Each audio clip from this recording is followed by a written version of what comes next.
Quiero una mirada suya sobre este periodo, ¿no? Una reflexión a 40 años de democracia.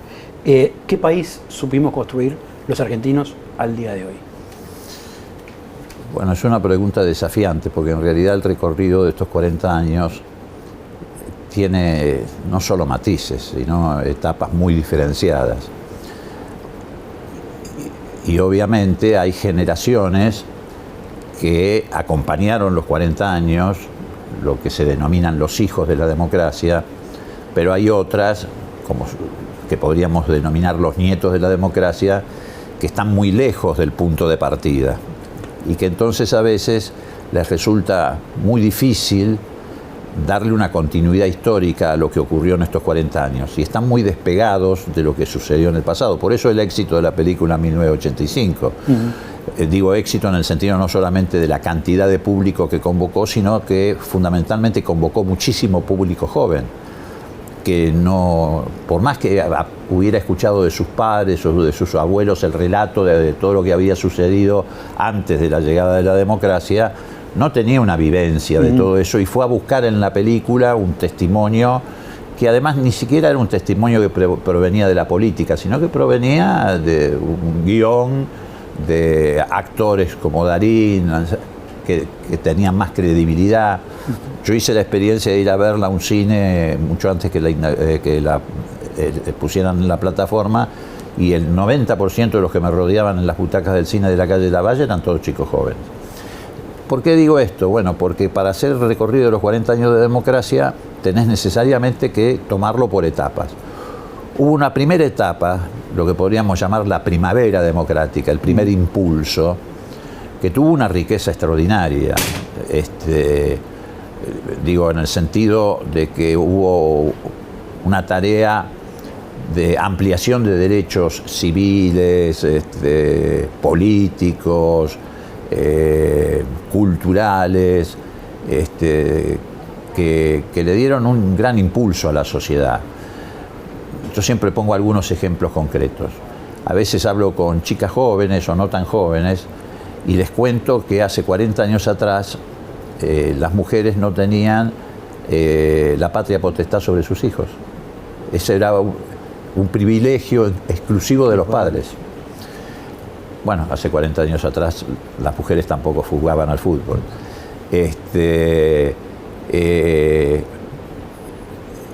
Y digo, entonces allí uno puede decir que la primera etapa de la democracia fue la fundante. ¿De qué? De un pacto democrático con el que fue posible convivir buena parte, desgraciadamente no todos los 40 años, pero buena parte de estos 40 años. Ese pacto democrático fue implícito y explícito. Implícito porque, bueno, a partir de 1983, de diciembre del 83, todas las fuerzas políticas, sociales de la Argentina, sin escribirlo en un manifiesto, coincidimos en que no tenía que volverse a repetir la historia que habíamos dejado atrás, que era trágica. Y entonces que ninguna fuerza política de ahí en adelante iba a usar el aparato del Estado para llevar adelante persecución política, para estigmatizar al adversario político, para confundir el término adversario con el término enemigo, que es una confusión muy riesgosa. Ese pacto democrático fue implícito. Y también hubo un pacto democrático explícito. En el primer gobierno de Alfonsín, en el gobierno de Alfonsín, se sanciona por unanimidad la Ley de Defensa Nacional, que le pone límites a las Fuerzas Armadas, las aleja de la llamada doctrina de la seguridad nacional y le pone límites en cuanto a que no invadan la vida política y social y civil de los argentinos. Después, en el gobierno de Menem, sancionamos también por unanimidad la Ley de Seguridad Interior, con el mismo sentido, pero en este caso para ponerle límites a las fuerzas de seguridad. Claro.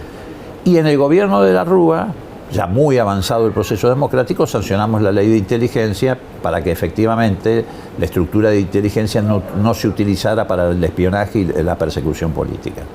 Esa es la parte explícita del pacto democrático. A mi juicio, ese pacto democrático entra en crisis a partir fundamentalmente del 2015. Yo creo que el gobierno de Macri Pero no lo digo por una cuestión de carácter faccioso o partidista, pero yo creo que el gobierno de Macri rompió el pacto democrático. Vamos a ir sobre eso porque es una de las preguntas importantes que tengo para hacerle. En su momento, cuando hizo campaña, Alfonsín planteó que con la democracia se come, se cura y se educa. De esa promesa o de esa propuesta como sistema político a los argentinos, ¿qué quedó?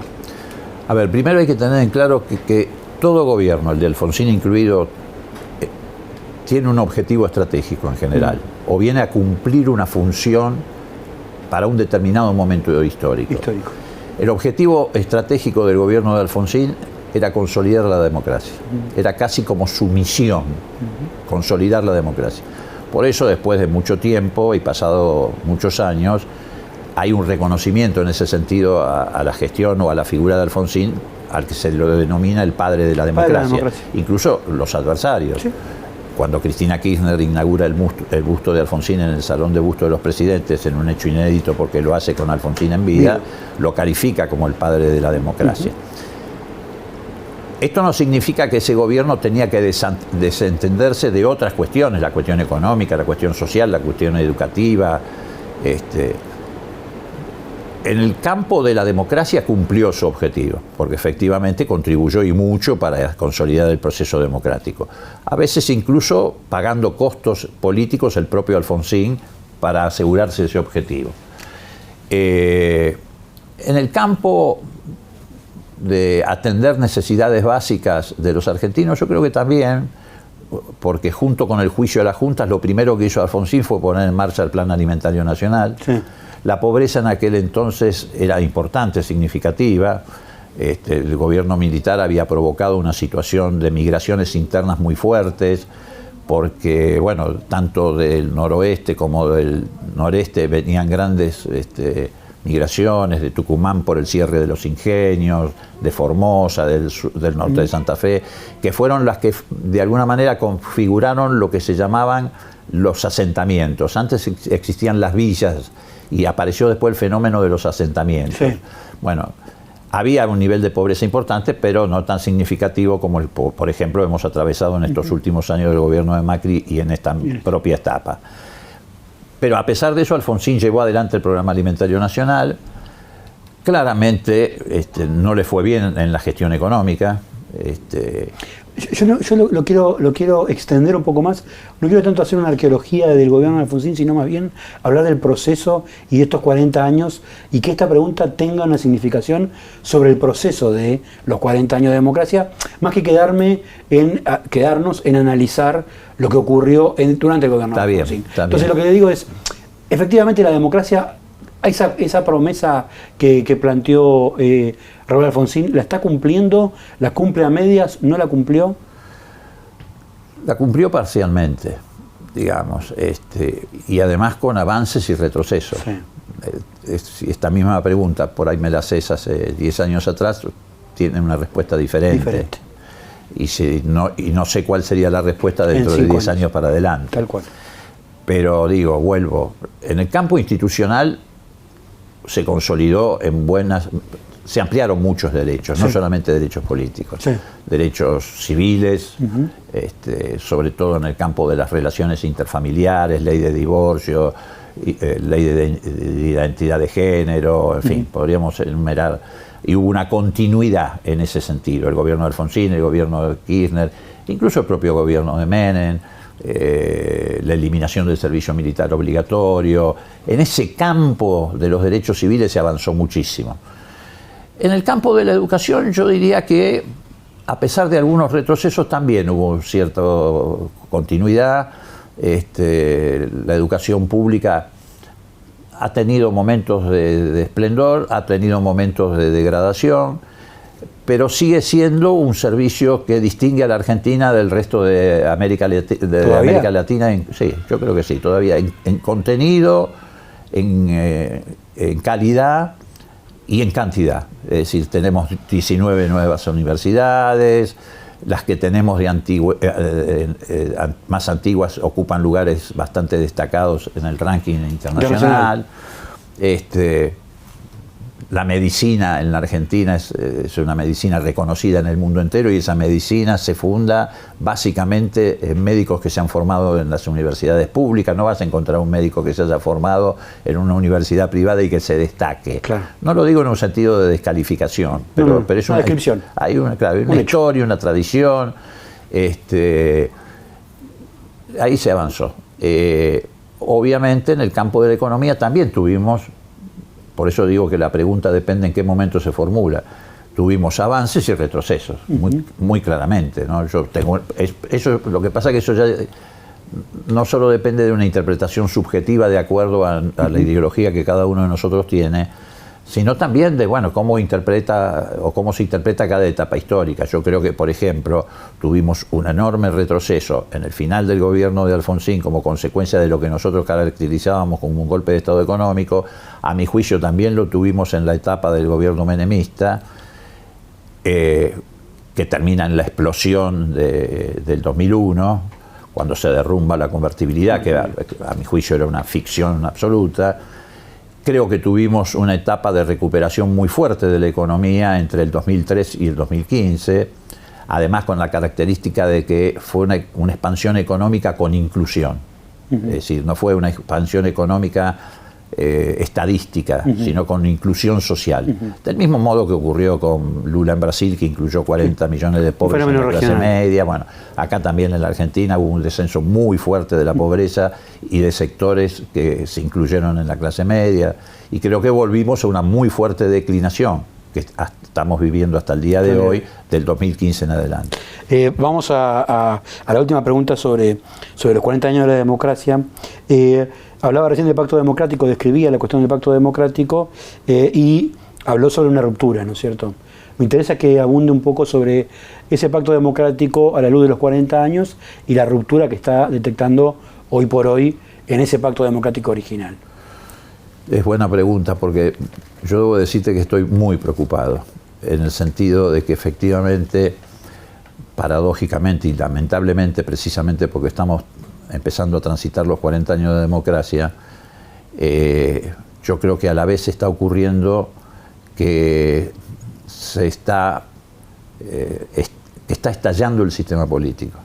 Es decir, hay una dispersión del sistema político muy, pero muy preocupante. En primer lugar, el sistema político está separándose de su empatía y su relación con la gente. Creo que esto es consecuencia de un momento de enorme frustración que está viviendo la sociedad, precisamente porque no ve satisfechas sus expectativas en ningún sentido. Creo, no lo digo esto para amortiguar nuestras propias responsabilidades, pero creo que también tiene que ver con un fenómeno mundial. El mundo nos ha traído en estos últimos 4 o 5 años muy malas noticias. Primero la pandemia, inmediatamente después la guerra, que ha generado no solamente un rediseño geopolítico, sino que como consecuencia inmediata produjo un aumento de los valores de la energía y de los alimentos, que son los elementos básicos en la vida cotidiana de las sociedades. Tras cartón, una crisis financiera que estamos en estas mismas horas atravesando en el mundo, muy parecido a lo que ocurrió en el año 29, que fue, esto también es para llamar la atención, el preludio de la aparición del nazismo en Europa. Hagamos un punto ahí. ¿Qué significa eso? Eso significa que tenemos que estar muy atentos, porque la sucesión de estos acontecimientos, pandemia que trae pobreza, guerra que trae pobreza, crisis financiera que trae pobreza, genera cada vez un mayor nivel de insatisfacción en las sociedades. ¿Y dónde canalizan esa insatisfacción las sociedades? O generalmente, cuando ocurren esos escenarios, lo canalizan en una actitud de rechazo a la política. Equivocada, pero es la realidad. Y ese rechazo a la política es lo que abre el camino para las aventuras autoritarias. Y eso está ocurriendo en el mundo y está ocurriendo en la Argentina. Cuando se habla de la derechización de la sociedad argentina, en realidad lo que hay que hablar es de una situación de insatisfacción enorme producto de esta situación que estamos describiendo en más y en menos, aumento de la pobreza. Se da además un fenómeno extraño, igual en la Argentina, ¿no? Aumenta la pobreza, pero no aumenta el desempleo. Lo que pasa y aumenta la riqueza de los sectores más concentrados de la economía, ¿no? Lo que en general uno llama los grupos dominantes de la economía. Todo en simultáneo, ¿no? Todo en simultáneo. Bueno, eso configura un escenario donde aparece como responsable de esa situación, o buena parte de la sociedad hace responsable de esa situación al sistema político. Cuando en realidad lo que está fracasando aquí es la receta que aplicó, a mi juicio, la antipolítica, el gobierno de los CEOs del 2015 en adelante, y que este gobierno no ha podido superar, no ha sabido superar. Pero el origen, a mi juicio, está allí, porque en realidad si vos mirás del 2015 para atrás, hasta el 2003, este grado de insatisfacción no estaba presente. Y no lo digo para justificar o para aplaudir en más o en menos el gobierno de Néstor y de Cristina. Es un dato objetivo de la realidad. El salario mínimo en el 2015 en la Argentina era de $530 y hoy es de $179. Lo mismo podemos decir respecto a las jubilaciones, eran de 400 y pico de dólares y hoy apenas alcanza $100 el haber mínimo de un jubilado. Y había una situación de expansión de la economía, un comerciante podía aspirar a abrir otro local, una familia, un padre y una madre que trabajaban tenían la posibilidad de acceder a un auto o ampliar la vivienda. Había un grado de certeza, lo que no significa que no quedaban muchas materias pendientes, pero eso se rompe abruptamente del 2015 en adelante y se viene en picada hasta el día de hoy. La última sobre el tema de los 40 años de la democracia. Alfonsín, ¿cuál sería la mirada de Alfonsín de este momento? Por supuesto que esa es historia contrafáctica, ¿no? Pero a partir de lo que usted conoció de Raúl Alfonsín, ¿cómo estaría viendo esta situación? ¿Qué estaría viendo de el Frente de Todos? ¿Qué estaría viendo de Juntos por el Cambio? ¿Qué cosa valoraría? ¿Qué cosa condenaría? ¿Cómo lo ve eso? En primer lugar, estaría muy angustiado, seguro, pero no paralizado. Alfonsín siempre decía que si uno entiende que la política, como se ha definido muchas veces, es el arte de lo posible, esa definición se termina transformando en el arte de la resignación. Así que él estaría hoy viviendo una doble sensación. Por un lado, muy angustiado precisamente por esto que te acabo de describir, esta situación de fragmentación del sistema político, de frustración colectiva, de amenaza a la estabilidad democrática, porque si no encontramos un canal a través de la reconstrucción del pacto democrático, el régimen democrático está amenazado, acá y en otros lugares del mundo, pero bueno, estamos hablando de la Argentina. Sí. Está amenazado porque han recrudecido mucho, cosa que Alfonsín seguramente lo tendría más que preocupado. Ha recrudecido mucho el discurso del odio, la violencia simbólica y también la violencia material. Bueno, el punto más alto de la violencia material fue el intento de asesinato de Cristina Fernández de Kirchner. Estamos viviendo un clima de intolerancia elevado. Hay dirigentes políticos que han asentado o se han sentado sobre el discurso del odio como manera de hacerse entender frente a la sociedad. Claro. Que se sienten más cómodos con la violencia que con la democracia.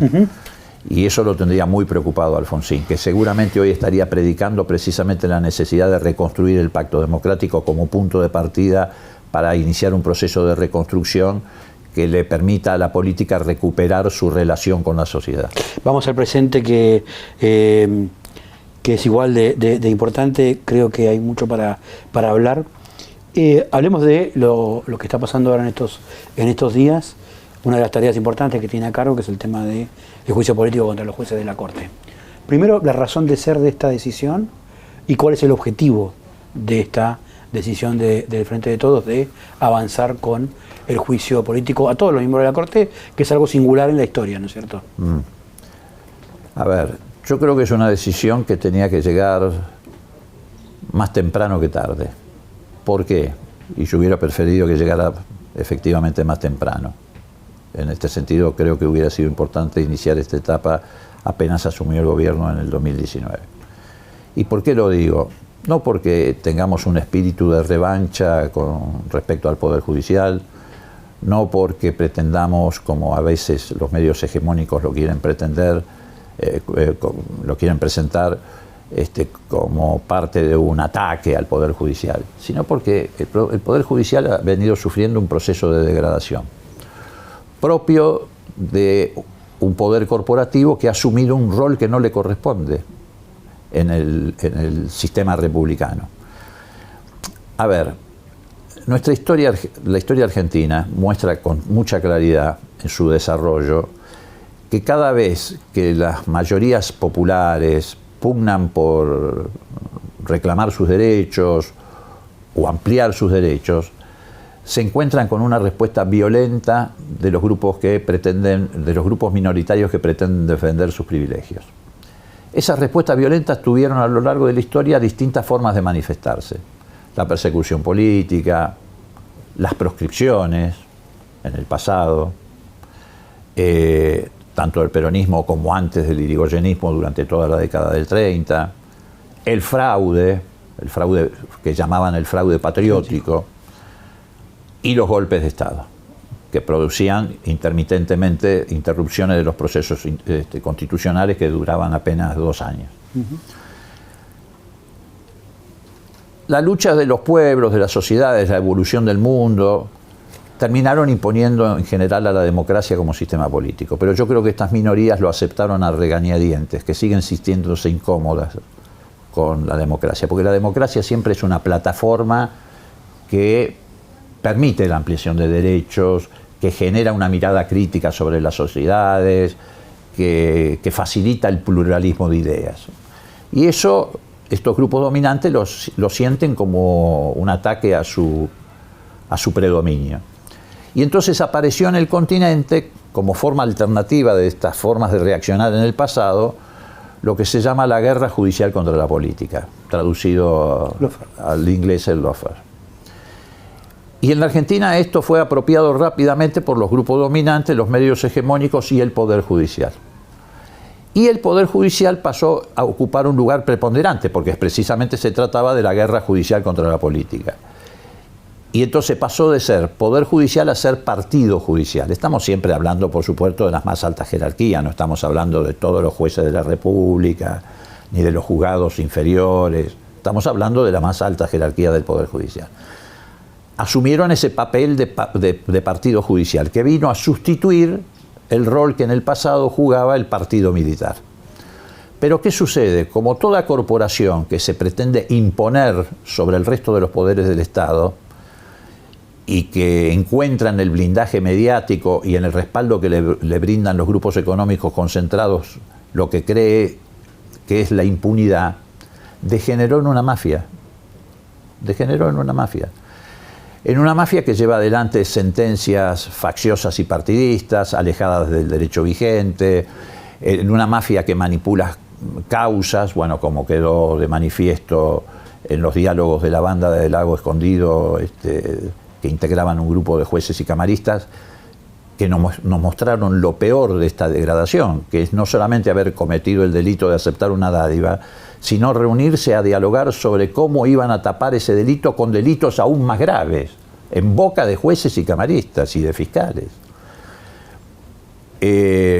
Entonces, digo, se le ha dado, las fuerzas del privilegio le han dado un papel importante al Poder Judicial para que haga lo que hacía ante el partido militar, para que persiga, para que proscriba, incluso si es necesario para que suspenda el régimen republicano, arrogándose facultades que son propias de los otros dos poderes, del Poder Legislativo y del Poder Ejecutivo, pero que además tienen, en el caso del Poder Legislativo y el Poder Ejecutivo, el respaldo de la soberanía popular, ¿no? Déjeme hacerle un punto ahí, porque comparar la acción de los militares con la acción del Poder Judicial tiene por ahí una dificultad en que los militares tomaban decisiones y acciones contra los poderes instituidos cuando el Poder Judicial es parte de los poderes instituidos y desarrolla, cuando actúa, cuando emite un fallo, funciones que le son propias. Uno puede estar más de acuerdo o más en desacuerdo, pero no es que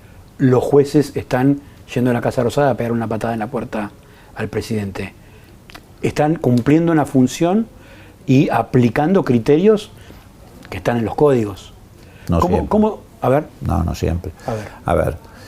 En algunos casos sí, pero haciendo una interpretación torcida de esos códigos o de ese derecho vigente, en tanto y en cuanto, por ejemplo, se trafican o se negocian sentencias, como también ha quedado evidente, no solamente en los chats, donde la mano derecha del presidente de la Corte negocia con el representante, en este caso de una fuerza política, la ley del nuevo Consejo de la Magistratura o de coparticipación. ¿De quién estamos hablando? Porque... De Silvio Robles. Ah, correcto. Sino que además también en interpretaciones absolutamente caprichosas, como por ejemplo fue en su momento la doctrina de Irurzun, que señalaba que las presiones preventivas estaban justificadas si uno había sido funcionario del gobierno anterior porque tenía poder residual. Es una interpretación absolutamente inconstitucional, que pasa por encima de los códigos, pasa por encima de principios básicos de la Constitución, como es el principio de inocencia.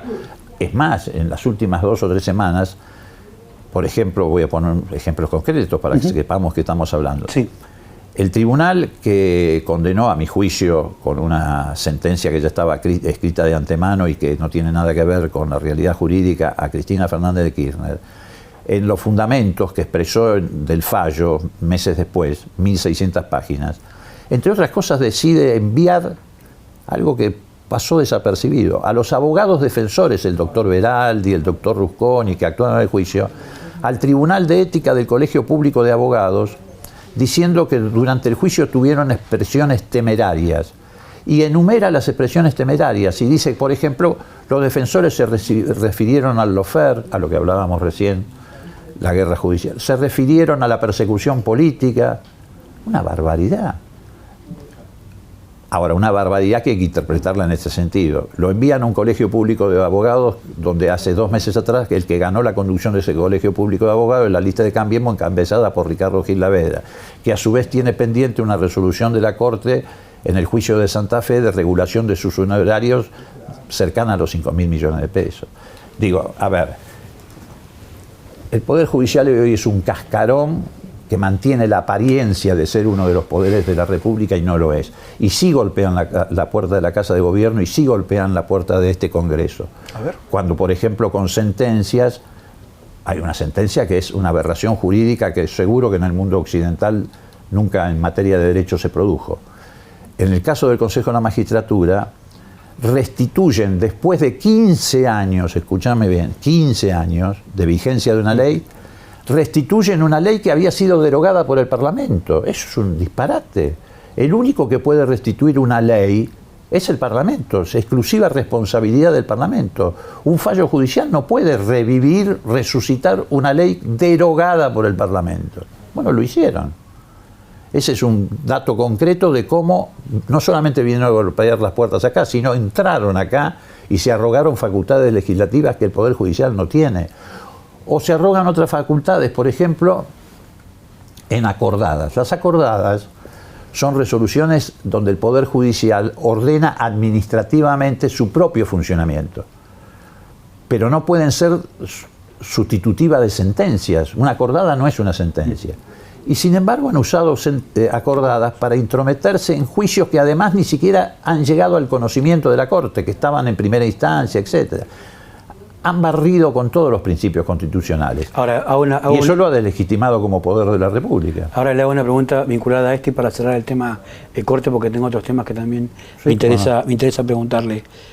¿Qué utilidad política y utilidad práctica tiene que se haga y se abra un proceso de juicio político que no cuenta con una mayoría para ser aprobado y para ser viabilizado?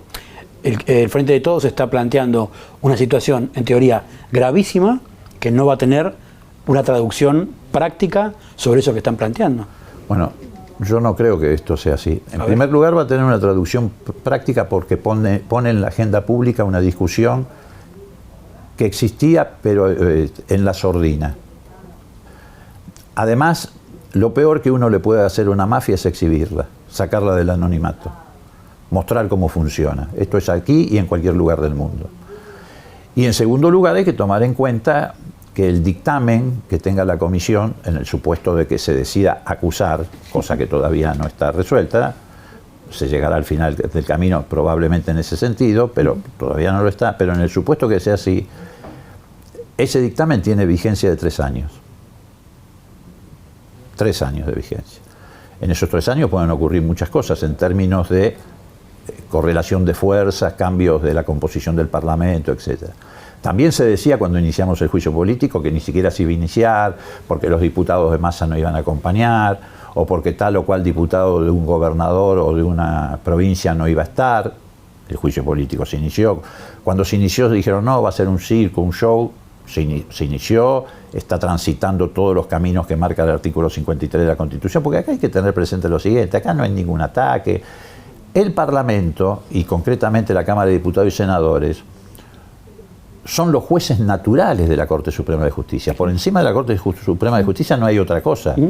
Lo que hay es este Congreso, y aquí están los jueces naturales, a través del artículo 53 de la Constitución que establece el mecanismo de juicio político.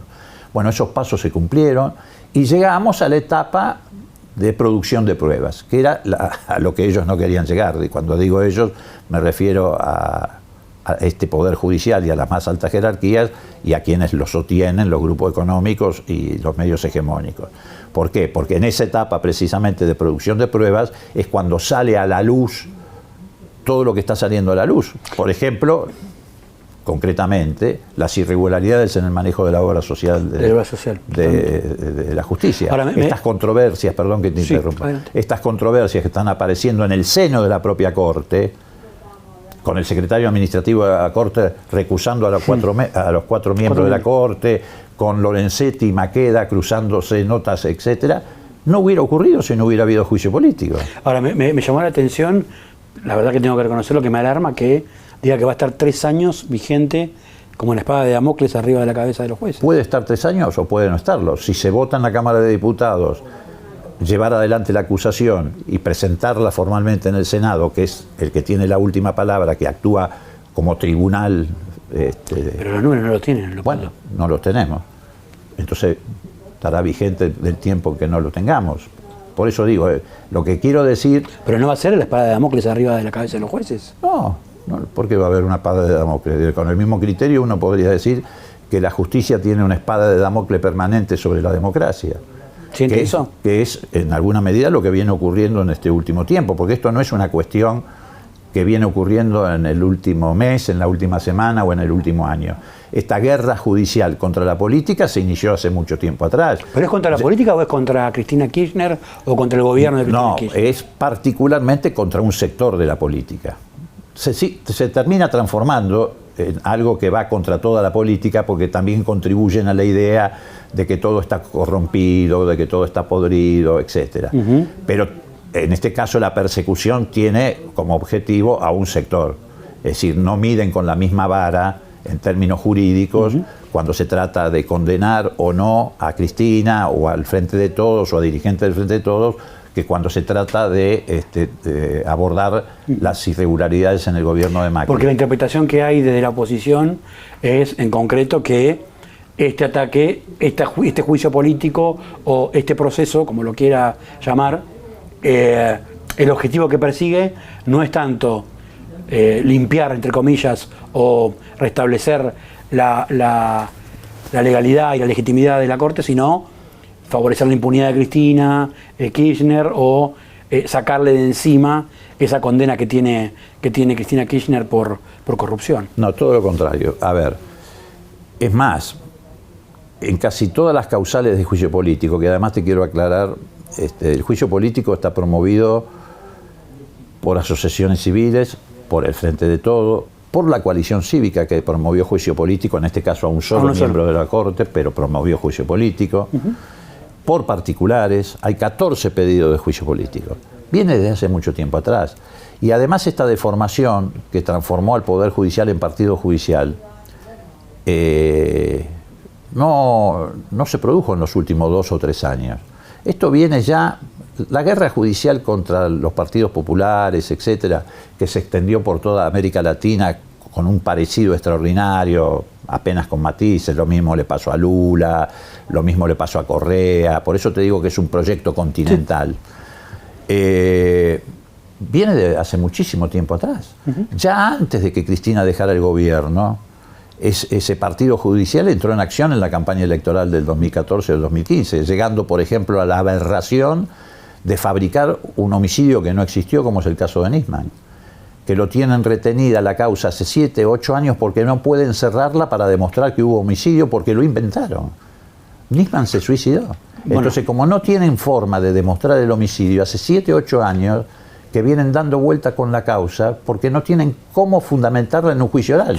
Mi pregunta central de esto es, si todo está funcionando tan mal del Poder Judicial, ¿qué le queda al ciudadano que está y que tiene que esperar del Poder Judicial una respuesta? Si la política le está diciendo todo el tiempo que los jueces son macaneadores, que los jueces son corruptos, que los jueces son... ¿Qué le queda al ciudadano? Bueno, a ver, primero nosotros no le estamos diciendo que los jueces, en términos de generalización, le estamos diciendo que... El cartel de ayer era mafia judicial. Sí, bueno, decía mafia, está bien, pero fulano, sultano y mengano. Tiene un destinatario concreto, que son las más altas jerarquías. Los jueces de Comodoro Pi, que por alguna razón se absorben siempre todas las causas que pueden afectarlos a ellos o que pueden afectar al macrismo y se las llevan a Comodoro Pi, que es una especie de aspiradora de causas. Cualquier causa que hay dando vuelta por ahí, que no les conviene, se la traen para acá. Eso ya demuestra dónde está el núcleo de la mafia. Y bueno, y por encima de ellos, camaristas que están puestos a dedos del gobierno anterior, que se dedican no solamente a perseguir al movimiento popular, sino a darle impunidad a todas las causas que tiene el macrismo en tribunales. El caso específico de la sala que integran Llorens, Bertucci y Bruglia. Y la propia Corte, que está exhibiendo sus miserias. Esto es lo que está ocurriendo con el juicio político. Es cierto, entonces, ¿qué le queda al ciudadano? Bueno, lo que le queda al ciudadano es luchar por cambiar eso, porque además el ciudadano también está afectado por esto. Por ejemplo, todas decisiones que se han tomado en favor del hombre del común, del usuario, del consumidor, han sido neutralizadas o paralizadas, ni siquiera por sentencias, por cautelares de la Corte, que no tienen el carácter de sentencia. Las cautelares son medidas excepcionales de corto plazo. No, acá ellos las usan como medidas no excepcionales y de largo plazo. En 2 casos concretos te muestro eso, que afectan al ciudadano. El caso del decreto que declaraba a los servicios de comunicación como servicio público, que le daba la facultad al Estado de poder regular tarifas, fue paralizado por una cautelar, suspendido por una cautelar. ¿Qué significó eso? Que el año pasado, con una inflación del 90%, esos servicios de internet, de cable y telefonía celular aumentaron el 200% o contra una inflación del 100%. Y ocurrió lo mismo con la medicina prepaga. También está frenada la posibilidad de regular esos precios, o mejor dicho, esas cuotas, por una decisión de una medida cautelar de la Corte. Voy a la última con el tema de la Corte que me faltó. El concepto de proscripción de Cristina Kirchner, ¿no? Porque en concreto la ley establece, y se votó, y lo votó el peronismo, y lo votó Juntos por el Cambio, que si hay un delito comprobado de corrupción, lo que le deviene es la inhabilitación. Y la inhabilitación perpetua. Y eso fue aprobado por los propios legisladores que están ahora. No, eso viene de antes también. Eso viene en el Código Penal argentino de hace muchos años. Viene del Código. Lo que pasa es que eso... ¿Pero por qué se equipara la inhabilitación con la proscripción? Bueno, porque la sentencia, a nuestro juicio, es una sentencia falaz. Lo que atacamos es el núcleo. ¿El núcleo cuál es? Un juicio que ha sido, a nuestro juicio, valga la redundancia, sí. O desde nuestro punto de vista, o nuestro criterio, ha sido amañado, ha sido manipulado y ha sido orientado a la búsqueda de un resultado sin pruebas. Eso que dio como consecuencia, bueno, una condena que incluye una inhabilitación. Pero como nosotros entendemos que todo el procedimiento es nulo de nulidad absoluta, también incluimos en eso la inhabilitación como la pretensión de ejercitar una proscripción. Correcto. Quiero una reflexión y un balance sobre el gobierno de Alberto Fernández y Cristina Kirchner al día de hoy, desde el 10 de diciembre de 2019 a hoy. Bueno, el balance no se puede despegar, aunque algunos traten de evitarlo o traten de deformarlo o los irrite, en primer lugar de la herencia. Y en el marco de la herencia uno no puede dejar de lado lo que mencionábamos hace un rato. La pandemia, la guerra, la actual crisis financiera que está derrumbando los bancos que aparecían como más sólidos en el mundo. En el caso de la Argentina, además, le agregamos una sequía histórica y un tema del que nadie habla, salvo nosotros, es decir, salvo el Frente de Todos. Ningún candidato habla y tampoco lo interpelan a ningún candidato con el tema, que es la deuda externa de la Argentina. Hoy la Argentina es el país más endeudado del planeta en el peor momento del planeta. El 61% de las acreencias del Fondo Monetario Internacional pertenecen a la Argentina. Y es un problema estructural gravísimo, pero que curiosamente no aparece como problema principal en el debate electoral. ¿Por qué es gravísimo? Porque a partir del 2026, la curva de vencimientos que tiene la Argentina por delante, no solo en su deuda con el Fondo Monetario Internacional, sino con sus acreedores privados, es absolutamente impagable.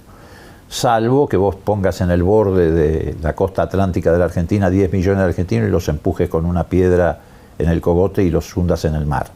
Y entonces disminuyas en 10 millones la población. Es absoluta y definitivamente impagable. Y sobre todo es impagable si queremos tener margen para llevar adelante un proyecto de desarrollo. Eso debería formar parte, junto con el pacto democrático, de un acuerdo político. ¿Cómo vamos a enfrentar ese problema? En vez de mirar para otro lado. Del mismo modo que debería formar parte del debate cómo salir de una economía bimonetaria, que es uno de los factores principales de la inflación en la Argentina, no de ahora, sino desde hace ya mucho tiempo. En ese marco, el gobierno se movió con muchas dificultades. Respondió bien a la pandemia, a mi juicio no respondió bien al problema de la deuda externa. Yo creo que habría que haber encarado ese problema desde otro lugar y parados desde otro sitio. Yo creo que el gobierno de entrada, así como no aceptó el remanente que quedaba de la deuda que había pedido Macri, que creo que eran 7 o 8 mil millones de dólares, creo que también de entrada el gobierno le tendría que haber dicho al Fondo Monetario Internacional que no iba a seguir pagando los intereses hasta que no se llegara a un acuerdo conveniente. ¿Y el default? No es técnicamente el default, no hay con el Fondo Monetario, hay retraso en los pagos, hay meses. Para que lleguen a declarar el default pasa mucho tiempo, para que lo llegue a declarar el Fondo Monetario. Pero tenía que decirles no te pago. Hay que decirles, yo creo que había que decirles, nosotros no vamos a continuar con los pagos, del mismo modo que no aceptamos que ingrese mayor cantidad de deuda hasta que no se llegue a un acuerdo conveniente para la Argentina. ¿Por qué? Porque continuar con los pagos significó debilitar las reservas del Banco Central, que a su vez se debilitaron también porque no solamente atendimos los pagos del Fondo Monetario, sino porque también le dimos a las empresas locales los fondos o las divisas para que pagaran su deuda externa. Porque ahí está la deuda externa pública y la deuda externa privada o de los particulares. Y a su vez hubo, como dijo Cristina, un festival de importaciones con medidas judiciales. La suma de estos tres factores nos dejó rápidamente sin reservas, a pesar de que tanto en el 2021 como en el 2022 tuvimos superávit comercial de casi 30.000 millones de dólares. Estos factores se comieron ese superávit comercial. Al comerse ese superávit comercial y quedar sin reservas, quedamos a merced de la extorsión y la especulación respecto al valor del dólar por parte de quienes sí tenían capacidad de reunir esos dólares, que es el sector exportador fundamentalmente agrícola. Por eso ahora hay que darles un dólar especial diferenciado, porque son los que tienen los dólares. No los tiene ni la sociedad argentina ni el Banco Central, los tiene este sector. Y por supuesto ese sector pretende dólares que están muy por encima del valor del dólar común. O del valor incluso de nuestros ingresos. Ninguno de nosotros tiene ingresos en dólares. Tenemos ingresos en pesos y entonces corremos en una gran desventaja con él. Entonces yo creo que ahí hubo una debilidad del gobierno. Atendió muy bien la pandemia, a mi juicio, desde el punto de vista de la respuesta que significó recomponer muy rápido el sistema sanitario en la Argentina, traer vacunas, llevar adelante una campaña de vacunación masiva. Creo que ahí hubo una buena respuesta.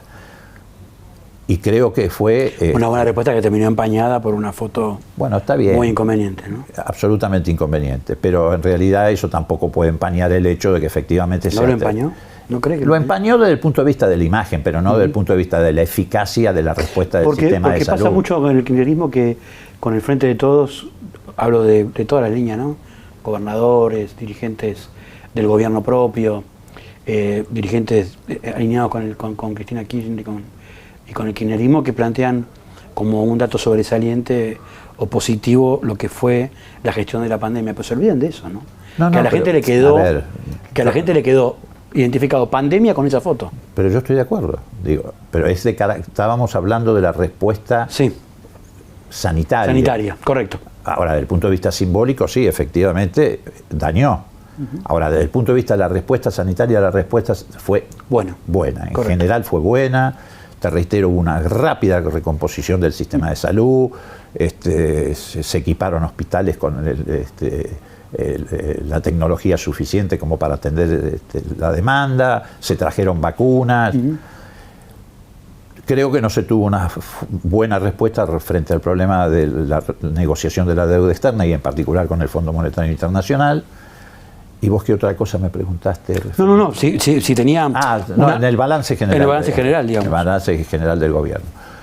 Creo que ha habido fallas de política económica en el sentido de que nadie puede negar que hubo un crecimiento en los últimos años, es un valor estadístico, un dato de la realidad, pero que no se ha reflejado en una distribución del ingreso que signifique que ese crecimiento haya caído en el bolsillo de los argentinos, o por lo menos de la mayoría de los argentinos. Por eso Cristina, hace ya 2 años y medio atrás, o un poco más tal vez, con esa capacidad anticipatoria que tienen los liderazgos, como lo tuvo en su momento también Alfonsín, dijo en La Plata, va a haber crecimiento, pero tenemos que tener cuidado de que no se lo lleven 3 o 4 vivos, y para eso hay que alinear salarios, haberes jubilatorios, precios, etcétera, cosa que no ocurrió.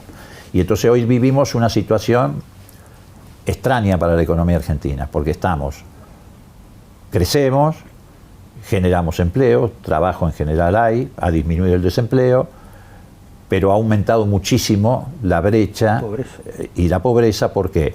Porque aún quienes tienen trabajo registrado están por debajo de la línea de pobreza.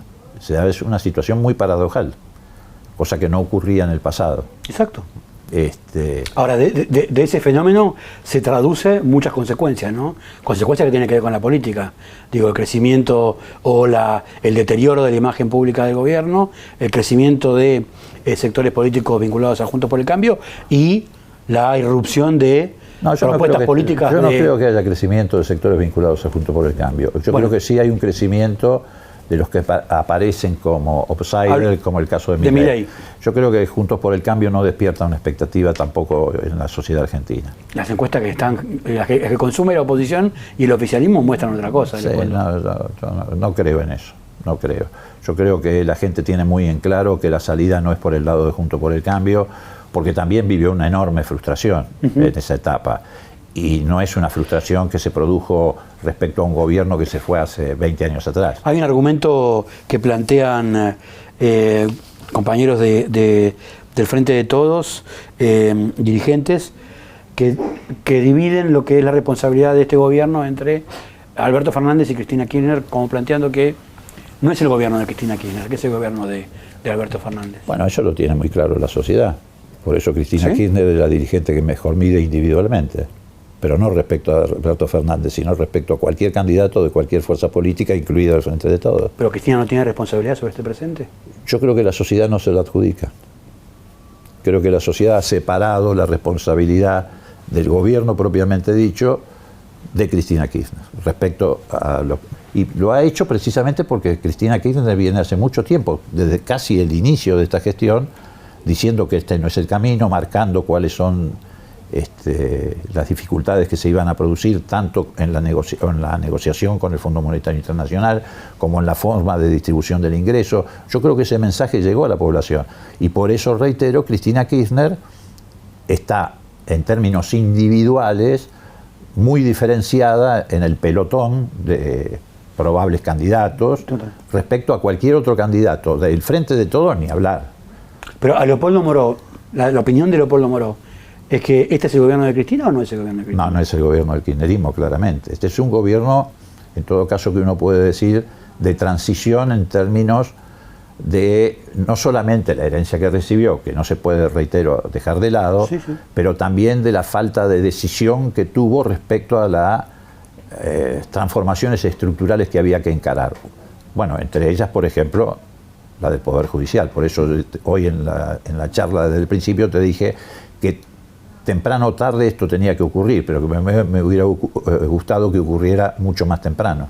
Ahora, uniendo las dos cosas, lo que plantea es que si eventualmente el próximo gobierno sea kirchnerista, van por estas dos cosas. Van por limpiar, ordenar o el nombre, el verbo que quiera, el Poder Judicial. No, nosotros sí. A ver, si hay un gobierno del kirchnerismo, vamos, en primer lugar, por la reconstrucción del Pacto Democrático.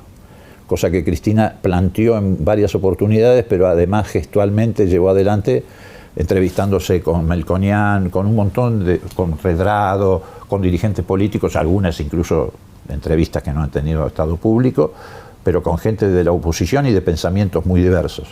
Pero es difícil querer restablecer un pacto democrático si no se habla con los principales actores del otro lado, ¿no? Bueno, precisamente porque Melconian no es el que tiene los votos. Bueno, no importa si es el que tiene los votos o no, pero el diálogo, Cristina Kirchner siempre está dispuesta al diálogo. El problema es al revés, el problema es que los grupos económicos dominantes impiden ese diálogo porque aterrorizan a los sectores de la oposición que se animan a dialogar con Cristina Kirchner. Rápidamente los descalifican o los hacen aparecer como inclinándose a un pacto espurio.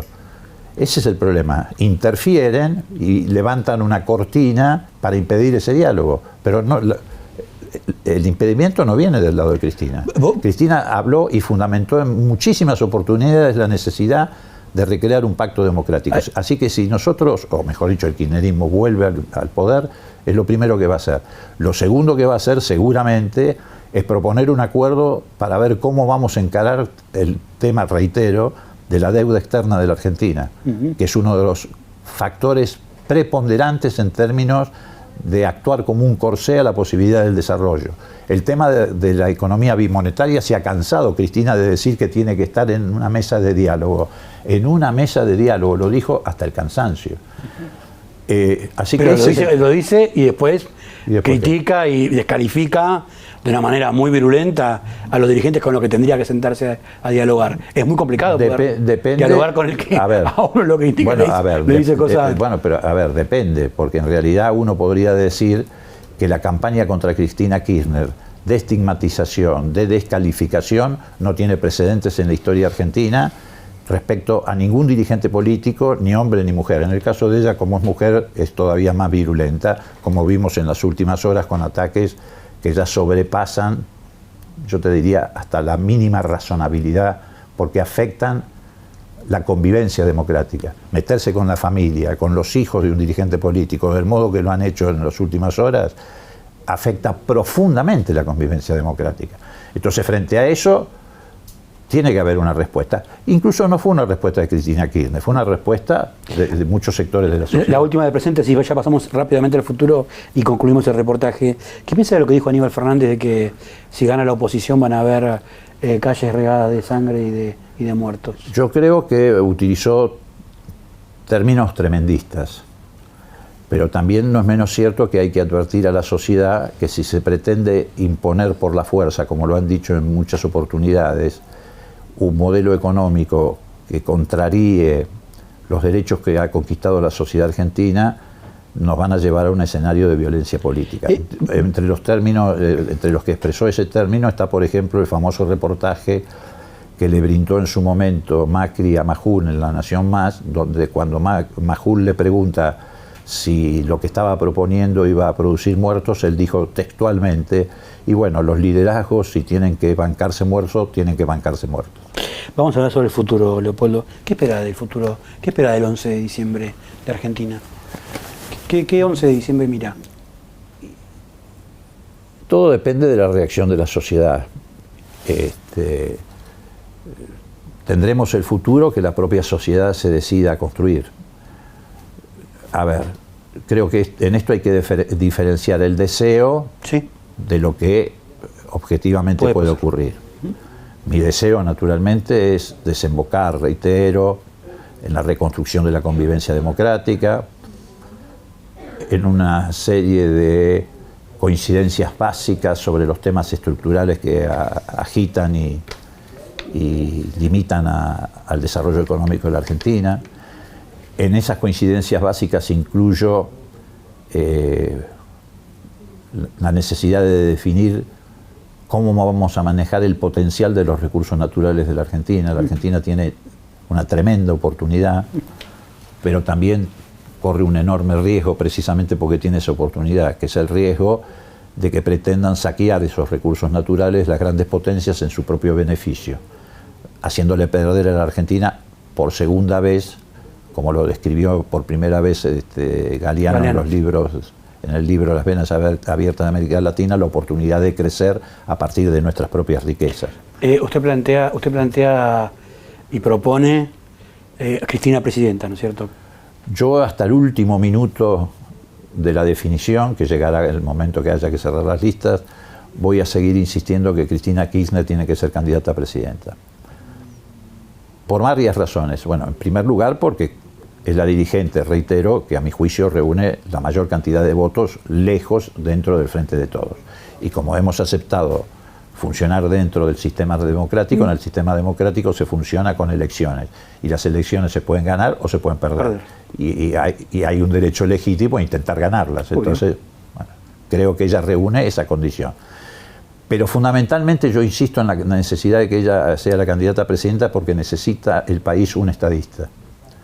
Si no vamos a entrar, como ha ocurrido y como está ocurriendo en este momento en todo el sistema político, en una danza de nombres que nos está mareando, pero que en realidad no termina de satisfacer a nadie, ni en un espacio ni en el otro, ni en el Frente de Todos, ni en Juntos por el Cambio. Creo que necesitamos un estadista que encare estos desafíos, reconstruir el pacto democrático, buscar acuerdos económicos respecto a la deuda, respecto al carácter bimonetario de la economía y respecto a cómo vamos a manejar los recursos naturales de la Argentina, que son muchos y que nos pueden brindar una gran oportunidad. El litio, el agua, los acuíferos, la pradera, el petróleo, el gas, pero que en tanto y en cuanto no sean llevados como materias primas, sino que previamente atraviesen un proceso de elaboración, de industrialización, que le dé mucho valor que el que tienen como simple commodity. ¿Cree que le puede hacer caso a Cristina? No, obviamente no se trata que me haga caso a mí. Yo creo que Cristina tiene que escuchar una demanda de vastos sectores populares. No digo del conjunto de la sociedad, ni mucho menos, pero sí de vastos sectores populares. E incluso de sectores que exceden el marco electoral del Frente de Todos y que frente a todos estos riesgos que están apareciendo, de desembocar en alternativas que nos pueden llevar a una crisis institucional profunda, es decir, por ejemplo, si Milei ganara la elección, sería un gobierno que en 3 semanas choca a la Argentina y la hace volar por el aire. Un banquero hoy, no un kirchnerista, un banquero hoy decía que si se llevara adelante la propuesta de la dolarización, la inflación saltaría al 4000%. Y tiene razón. Y además quedarían congelados los salarios en el nivel que hoy tienen, porque nosotros no emitimos dólares. Entonces se mantendría el salario mínimo en $179, muy por debajo de la línea de pobreza y con el transcurso del tiempo hasta estaría por debajo de la línea de indigencia. Entonces tendría razón Aníbal Fernández. No, reitero, yo no hubiera utilizado esos términos. pero que nos pueden llevar a un escenario de esa naturaleza, de crisis institucional, de violencia política. Bueno, de violencia política en realidad ya la estamos transitando. Hay una fuerte violencia simbólica y material que se expresó, entre otras cosas, en su más alto nivel en el intento de asesinato de Cristina.